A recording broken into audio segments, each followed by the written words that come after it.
ఈరోజు ఆర్టీసీ కార్మికులు సమస్యలు గత శతాబ్దాలుగా వాళ్ళు కోరికలు నెరవేర్చడానికి ముందుకొచ్చి ఈరోజు కాంగ్రెస్ ప్రభుత్వ హయాంలో రాష్ట్ర ముఖ్యమంత్రి రేవంత్ రెడ్డి గారికి, ఆర్టీసీ రవాణా శాఖ మంత్రులు పొన్నం ప్రభాకర్ గారికి, డిప్యూటీ సీఎం బట్టి విక్రమార్కతో పాటు మంత్రులకు, కాంగ్రెస్ ప్రభుత్వానికి, అధికారులకు కూడా కృతజ్ఞతలు తెలుపుతున్నాము.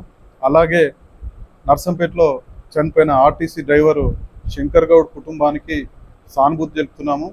ముఖ్యంగా టీఆర్ఎస్ నాయకుల ప్రెస్ మీట్లు కానీ వాళ్ళ ఆరోపణలు చూస్తే సిగ్గనిపిస్తుంది.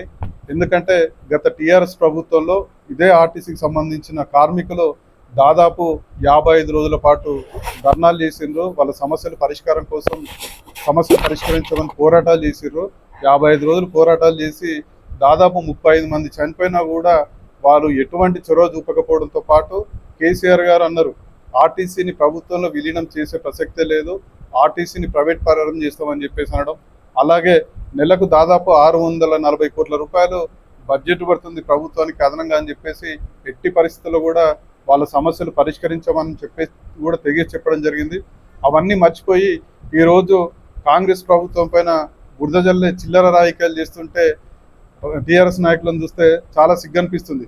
ఆ రోజు మీ ప్రభుత్వంలో ఆర్టీసీ కార్మికులు అనేక ఆందోళన కార్యక్రమాలు చేసి వాళ్ళ సమస్యలు పరిష్కరించమని చెప్పేసి మీ దగ్గరకు వచ్చినా కూడా కనీసం ఏ ఒక్క రోజు కూడా అప్పుడు ఆర్టీసీ కార్మికులు 35 మంది చనిపోతే ఏ ఒక్కరికి కూడా చనిపోయిన దగ్గరికి వెళ్లకుండా, పరామర్శలు చేయకుండా వాళ్ళు చివరికి ఆర్టీసీ కార్మికులు 55 రోజులు ధర్నాలు చేసి మా వల్ల కావడం లేదు, పూట గడవడం కూడా ఇబ్బంది అవుతుంది, మేము మళ్ళీ డ్యూటీ వేస్తామని చెప్పేసి డిపోల ముందుకు వస్తే డిపోల ముందు మేనేజర్లను పెట్టి, పోలీసులను పెట్టి వాళ్ళని రాకుండా కూడా ఇష్టానురాజ్యంగా కొట్టి అక్రమంగా కేసులు కూడా పెట్టేయడం జరిగింది. అలాగే కొందరు మహిళలు అయితే చిన్నపిల్లలతో పాటు ధర్నాలకు వస్తే వాళ్ళని కూడా విపరీతంగా కుట్టడం జరిగింది. ఖమ్మం జిల్లాలో శ్రీనివాసరెడ్డి అనే వ్యక్తి ఆర్టీసీ కార్మికుడు. తను అన్ని రకాలుగా ఉన్నప్పటికీ కూడా తను చనిపోతనైనా కూడా కనీసం 48,000 మంది కార్మికులకు న్యాయం జరుగుతుందని చెప్పేసి ఆయన చనిపోవడం జరిగింది. అలాగే హైదరాబాద్లోని రాణిగంజ్ డిపోకి సంబంధించిన ఆర్టీసీ కండక్టర్ సురేందర్ గౌడ్ కూడా చనిపోవడం జరిగింది. వారితో పాటు ఇంకా 33 మంది కార్మికులు ఆత్మహత్యలు చేసుకున్న వాళ్ళ బన్యదానాలతోటైనా కూడా ప్రభుత్వం, టీఆర్ఎస్ ప్రభుత్వం కళ్ళు తెరవాలని చెప్పేసి అప్పుడు వాళ్ళు ఎన్ని ఆందోళన చేసినా కూడా కనీసం నిమ్మక నీరెత్తనే విధంగా వివరించిన కేసీఆర్ గారు ఈరోజు టీఆర్ఎస్ నాయకులు నిన్న నర్సంపేటలో పెద్ది సుదర్శన్ రెడ్డి గారు అంటారు, పొన్నం ప్రభాకర్ గారు రాజీనామా చేయలే, రేవంత్ రెడ్డి గారు రాజీనామా చేయాలని చెప్పేసి. అసలు పెద్ది సుదర్శన్ రెడ్డికి సిగ్గుశరం ఏమైనా ఉందా అని చెప్పేసి ప్రశ్నిస్తున్నాము. ఇలా ఆర్టీసీ కార్మికుల మీద గతంలో మీరు ఒంటెద్దు పోకడ, దొరల పోకడ, నియంత పోకడతోటి వాళ్ళ సమస్యలు పరిష్కరించబోక అక్రమంగా కేసులు పెట్టారు. కానీ నేడు ప్రభుత్వం వచ్చిన తర్వాత రేవంత్ రెడ్డి గారు కానివ్వండి, పొన్నం ప్రభాకర్ కానివ్వండి, మంత్రులు, కమిటీ అధికారులు కూడా కలిసి వాళ్ళ సమస్యలు 24 గంటల్లో పరిష్కరించి వాళ్ళకు పిఆర్సీ 11% ఇస్తామని చెప్పడం జరిగింది. అలాగే ఉద్యోగ సంఘాలు వాళ్ళ యూనియన్లు కూడా ఏర్పాటు చేయడం జరిగింది. విలీనం కూడా చేస్తామని చెప్పేసి వాళ్ళ కోరికలు కూడా కాంగ్రెస్ ప్రభుత్వం నెరవేరుస్తుంటే వాళ్ళు అభినందించాల్సింది పోయి మంత్రులు, సీఎంలు రాజీనామాలు చేయాలని చెప్పడం సిగ్గుచేయడం చెప్పేసి చెప్తున్నాము.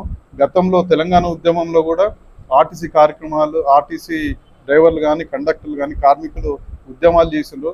ఏ రోజు కూడా పట్టించుకోకుండా వాళ్ళు 35 మందికి చావు కారణం ఎవరంటే కేసీఆర్ ప్రభుత్వం అని చెప్పేసి డిమాండ్ చేస్తున్నాము.